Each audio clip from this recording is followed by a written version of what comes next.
So Genesis 5 is probably one of those books in the Bible that you don't really enjoy reading because it seems like it's just a long, boring list of names and numbers. What could we possibly have to learn from this story? Well, I learned at least one interesting thing while I was putting this video together, so I will share that with you, and I would love to hear what else you learned from this story. So post those things in the comments below. I can't wait to hear what you're learning. So first, year 0, God creates Adam and calls him Adam. And then when Adam is 130 years old, he has Seth. And the Bible makes it clear that he has other sons and daughters too, not just Seth, but this genealogy is just recording father to one son through the generations. So Seth is born on year 130, and Adam lives 930 years. When Seth is 105 years in the year 235, he has a son, Enosh. Seth lives 912 years and he dies in the year 1042. When Enosh is 90 years old in the year 325, he has a son, Kenan. And Enosh lives until the year 1140. Now, I could have gotten my math wrong on some of this, so if you do the math, please post in the comments below and let me know where maybe I went wrong. When Kenan is 70 years old in the year 395, he had a son, Mahalalel. And Kenan lives to the year 1235, which is 910 years total. And Mahalalel is a really young dad. He has a son when he's 65. Well, he could have had other kids before that.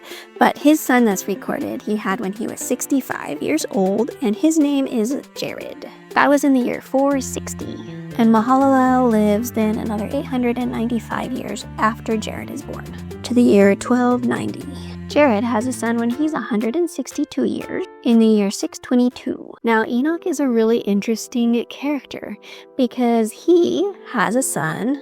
Well, okay, first I'll tell you about Jared. Jared then lived for some more years, 962 years, and then he died in the year 1422.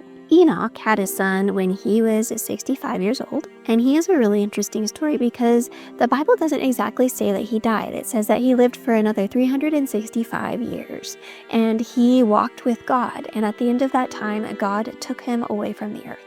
We don't exactly know what that means, but it seems like maybe God didn't have him die a regular death. So I'm just gonna put some ellipses here to show that he walked and then was gone. And his son was born in the year 687, and he named his son Methuselah. And when Methuselah was 187 years old, he had a son, Lamech.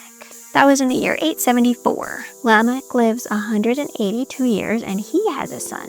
In the year 1056, he has a son, and he names his son Noah.